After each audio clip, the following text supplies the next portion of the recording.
faly miarahaba isika rehetra zay manaraka tsy tapaka ny watawatagasy ny tenako androany isika de ndondray raha hiresadresaka ny mahakasika ny vaovao izay fanehoan-kevitry ny ministra ny serasera teo aloha Lalatina Rakotondrazafy sy fanehoan-kevitra ny député Rosy ary koa ny pitsopitso ny mahakasika ny akony fitokonany ireo olona izay manaraka ny vondrony kandida fa mialohan'izay dia azadiny manao commentaire an'ity vidéo antsika ity mba ahafahana mandravona an'ireny hevitra an'ireo rehetra ireny anaovantsika vidéo manaraka eo ary azadino ihany koa ny milaiky ny vidéo antsika azadino toraka izany ihany koa ny miabone amin'ny chaîne antsika mba ahafahanao manaraka tsy tapaka vidéo izay lefa amin'ny système watawatagasy toy izao ny fanaovana azy tsy ampiandrely isika fa avy hatrany tonga de vavany ndao ary efa natsipoko teny ampiandohana fa iresadresaka antsika mahakasika ny fanehoan-kevitra izay nataon'ny madame Lalatina Rakotondrazafy tsy iza moa izany fa ministra ny serasera teo aloha nanao fanambarana moa ity ramatoa ity mahakasika ny amin'ny firosoana amin'ny fifidianana sy ny mahakasika ny fanakatsakanana izay ataon'ireo vondrony kandida amin'ny fiemorany fifidianana izay tokony ho atao amin'ny 16 novambra ho avy izao elan'ny kolkononana tokoa moa ireto vondrony kandida amin'ny mety ho fiovany na fiemorany izay fifidianana izay ka androany dia tapakevitra fa mety ahemitra izany fifidianana izany araky ny nambarany anteny miram-pirenena io ariva io manoloana izay fanambarana izay dia hita fa tena tsy faly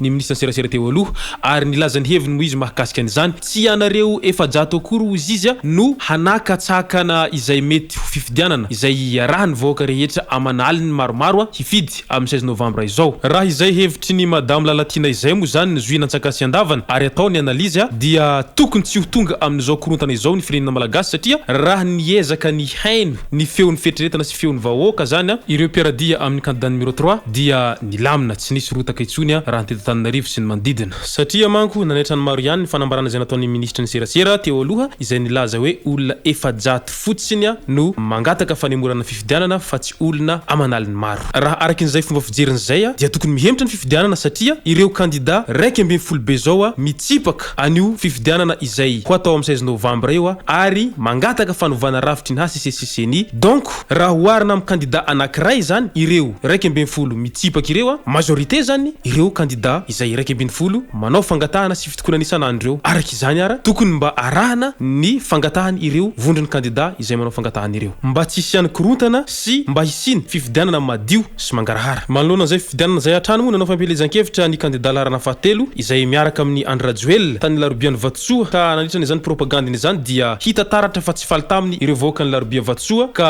iny avy hatrany fa nisy niogaoga sy nitoraka ny angidimby ny kandida Larana Fahatelo izay mahakasika ny madame Lalatina hatrany moa zany resaka eto dia fantatra fa tamin'ity herinandro ity izay nahitana ny fisamborana ny vadiny teo aloha tsy iza moa izany fa Andry Soandriatongarivo ary mbola any amin'ny polisy moa ny lehilahy hatramin'izao izay miandry ny fitsarana azy araky ny fantatra tao amin'ny Facebook moa dia noho ny raharaha izay nahavoasaringotra azy tamin'ny resaka mpanakanto malaza Mystère Saïda noho ny samborana azy ary miandry izay fanadihadiana amin'ny ahafantarana izay mety ho valiny izay fanadihadiana zay isika amin'izao manoloana izany anefa ny dia tsy misy réaction mihitsy madame Lalatina mandraky teny androany maro no ametraka fantaniana araky izany satria raha ny fantatsika moa zany iny raha Mystère Saïda iny efa somary elaela ihany ary tamin'izany fotoana zany fony Andry Soandriatongarivo izay mbola vady andefa mandry ny Lalatina tamin'izany fotoana izany ary mbola teo amin'ny fitondrana moa i Lalatina tamin'izany ka tsy nisy enquête mihitsy mandraky teny androany fa vantany voavita ny divorce an'izy ireo de iny avy hatrany fa tonga ny enquête ary tonga ny polisy nisambotra ny Andry Soandriatongarivo izay atao famtorana amin'izao fotoana izao ka ny fantaniana mipetraka ao an-tsainy be sy ny maro ary inona zany ny antony izay nahatonga ny Andry Soandriatongarivo tsy voasambotra mihitsy hatram'izay ka mandraky teny androany ary inona ny antony nahatonga an'io afera io nijanona afera classé raha tsy voizao ndray io afera io vao nipoka ajanoko atreo aloha ny mahakasika ny Lalatina izay fa andao ary isika hiresadresaka indray mahakasika ny fanehoan-kevitry ny Andriamatoa Rosy Paulbert raha hiresaka ny Andriamatoa Rosy moa isika de ny zavatra tonga ao an-tsaintsika avy hatrany dia ny hoe artiste malaza izany Rosy zany ary isan'ny légende raha i Rosy no asiana resaka dia isan'ny député izay niaraka tamin'ny Andriamatoa Andry Rajoelina ary isan'ny nafanafo tamin'izany andro zany isan'ny ireo olona izay nitolona nahatonga ny candidat Rajoelina tamin'io plasin'io araky izany ara dia matetika moa i candidat Rosy manao fanehoan-keviny ary rehefa manao fanehoan-keviny ny lehilahy dia matetika teny mahitsy sy mazava zay hatrany no alefany efa nisy fotoana moa nilaza ny lehilahy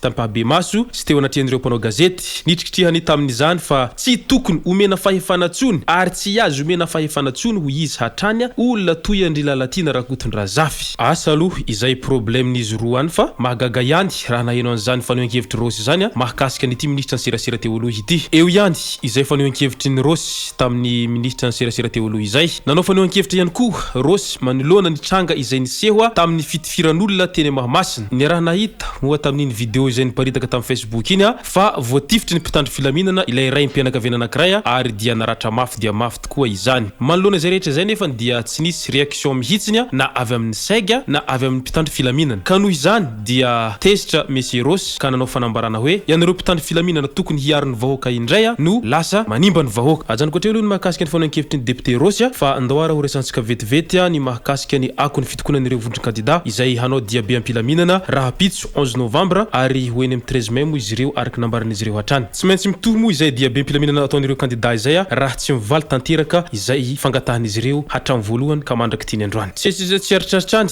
dia fantatra androany fa notazomina amponja ny Meritier Tosika Vonjimaika i Andrisoandriatongarivo izay vadiny ministra serasera teo aloha Lalatena Rakotondrazafy noho ny raharaha izay mahavoatsirengotra azy amin'ny reto manaraka reto. Ny fitazomana basy tsy manana taratasy mazava, ny fidorohana zava-mahadomelina ary ny fanaovana menasy olona tamin'ny alalan'ny basy. Ka noho izany dia arantsika eto arany tohiny izay raharaha izay. Amarana ko azy fantatra fa nohalavaina ny fitazomana ny député izay avy amin'ny tokotima eny fiadanana amin'izao fotoana izao mandra-pahatongava ny fitsarana azy, mandra-pahatongava ny fitsarana azy amin'ny latsinainy ho avy izao. Noho izany ary mety inona ary ny antony nahatonga zany fanalavana fitazomana azy zany satria manko raha ny tokony ho izy dia 48 heures ihany dia mivoaka. Ajanoko hatreo ny mahakasika an'ity vidéo antsika amin'ny itindray mitoraka ity dia manasa anareo hatrany hanao commentaire izay araka ny fahitavanareo azy amban'ity vidéo ity ary manasa anareo ihany koa hilike ny vidéo antsika, manasa anareo antanandroa hatrany mba hiabone amin'ny chaîne antsika mba ahafahanareo manaraka tsy tapaka ny vidéo izay lefany amin'ny sisy tombotabata gasy. Tomboky lasy tomboky vavy mankasitraka dia marary soa.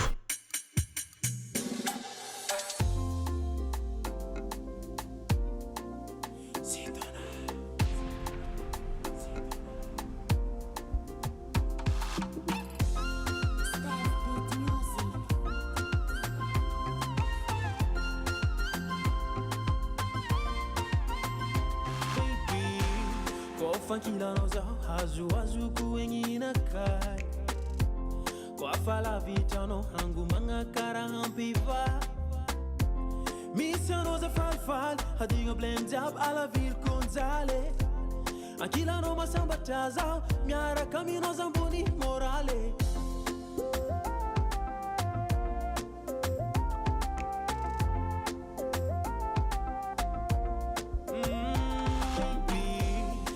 fankilano zao azoazoko egninakay koa falavitrano hangomagna karaha ampiva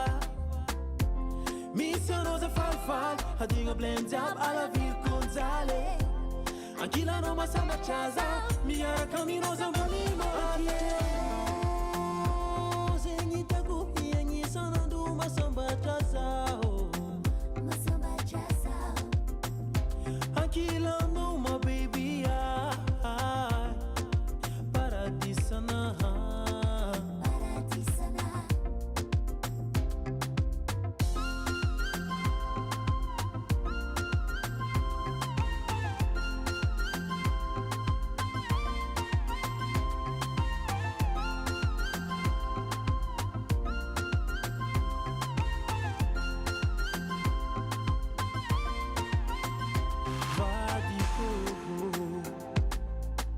misochano za namaro adalagna nataoko tamino fitiavanao za tsy miova hatramin'izo tambitamby isan'andra raha iaignako amino aza miseky ny raha tsy ialako anao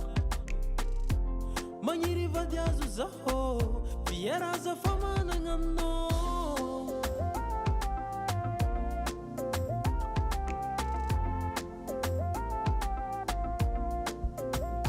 vadiko misochano za namaro adalagna nataoko tamino fitiavanao za tsy miova hatramin'izo tambitamby isan'andra raha iaignako amino aza miseky ny raha tsy ialako anao magniry vady azo zaho fiera aza fa managna aminao ankilanao zegny tiako iagnisanandro masambatra zaho ankilanao ma baby paradisana ankilanao